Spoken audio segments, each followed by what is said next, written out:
Friends, ఈరోజు అయితే దొడ్డు రవ్వ తెలుసు కదా, బొంబాయి రవ్వ కాకుండా ఇంకోటి చూడు, ఎర్ర దొడ్డు రవ్వ.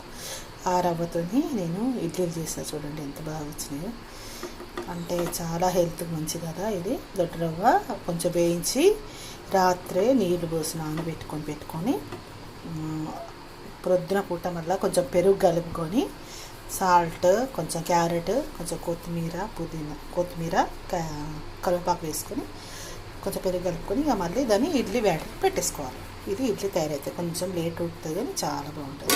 దానికి కాంబినేషన్గా టమాటా చట్నీ. ఇప్పుడైతే మేము తినేసినాం, మరి ఫస్ట్ పెట్టలేదు. ఇది మా కొడుకు కోసం. ఇప్పుడు టమాటా చట్నీ, టమాటా, కొబ్బరి, పచ్చిమిర్చి వేసి చట్నీ చేస్తాను. చాలా చింతపండు అవసరం లేదు. టమాటా, కొబ్బరి వేసి చేశాను. చింతపండు అవసరం లేదు. చాలా బాగుంటుంది. ఇడ్లీ కూడా చాలా బాగుందండి. ఒక 3 అయితే మనకు సరిపోతుంది.